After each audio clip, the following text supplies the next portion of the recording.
In the year 1872, inside the British Museum in London, a young scholar named George Smith was examining fragments of clay tablets recovered from the ruins of ancient Nineveh.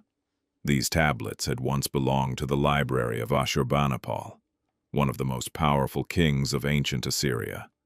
For centuries, their wedge-shaped cuneiform symbols had remained silent. But as George Smith carefully joined the broken fragments and translated their ancient words, he discovered a story that shocked the world. The tablet described a devastating flood. A man had been warned that destruction was coming. He was instructed to build a great vessel. He brought his family, animals, and provisions inside. A terrible storm covered the land, but the vessel carried him through the waters. This was not a copy of the Book of Genesis. It was part of the ancient epic of Gilgamesh. The survivor was not called Noah. His name was Utanapishtim. The discovery revealed that memories of a great flood had been preserved in Mesopotamia for thousands of years. But long before this tablet was rediscovered, Genesis chapter 7 told the story of another man standing before another vessel beneath a sky that was about to change forever. His name was Noah. The years of preparation were over. The time had come to enter the ark. God instructed Noah to enter the ark with his household because he had been found righteous within his generation. Genesis does not describe Noah as a man who never experienced weakness. It describes him as a man who trusted God enough to obey when obedience appeared unreasonable to the world around him. For years, Noah had built a vessel while the ground remained dry. Every beam of wood represented a decision. Every strike of his hammer declared that he trusted divine instruction more than public opinion. The people around him may have continued with their ordinary lives. They worked, traded, celebrated, and made plans for the future. The ark may have appeared foolish because the disaster Noah was preparing for could not yet be seen, but Noah continued. Now the construction was complete. His wife, his sons, and their wives entered with him. Animals arrived according to their kinds. Food and provisions were carried inside. The ark was not only a structure designed to survive a storm. It carried a family, the creatures entrusted to Noah, and the possibility of a new beginning. After Noah entered the ark, the rain did not begin immediately. 7 more days passed, 7 days of silence, 7 days in which the warning had already been given. The ark had been prepared, and the door still separated 2 possible futures. Outside, the world may have appeared completely normal. The rivers remained within their boundaries. The ground remained dry. The sky offered no visible evidence of what was coming.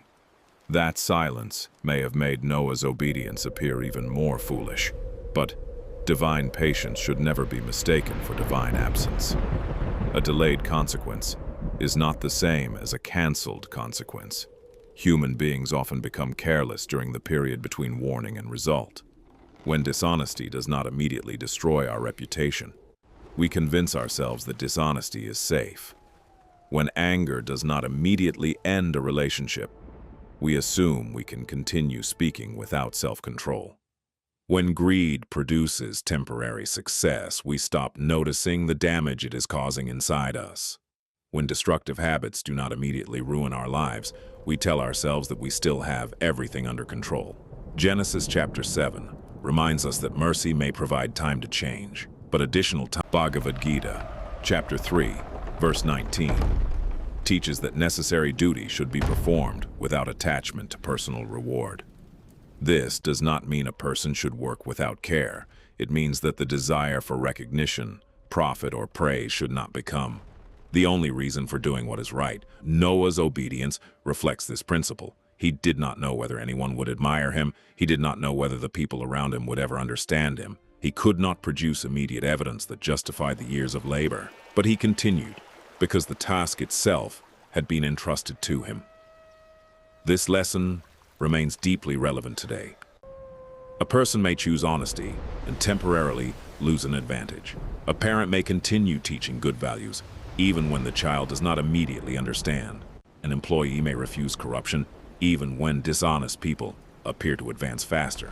A person may work to restore a relationship without receiving immediate appreciation. Righteous action does not always produce an instant reward. The value of an action cannot be measured only by the speed of its result. Noah's task was to build. Arjuna's struggle was to rise from paralysis and understand his duty. Both stories challenge the person who refuses to act until complete certainty is available. Wisdom does not always give us control over the entire journey. Sometimes it gives us only the next right action. The land beneath the ark slowly vanished under the rising water.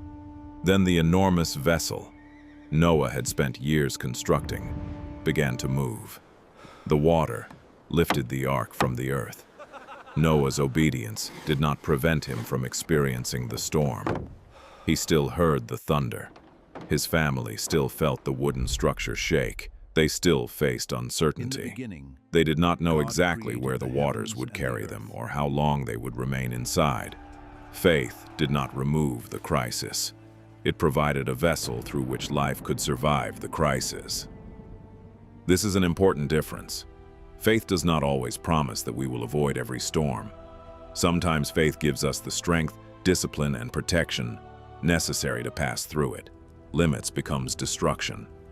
Freedom without discipline becomes chaos. The command regarding the tree was not meant to harm Adam and Eve. It was meant to protect them. Likewise, many principles in life exist for our benefit. Honesty protects trust. Discipline protects success. Faithfulness protects relationships. Integrity protects reputation. Boundaries are not enemies of freedom.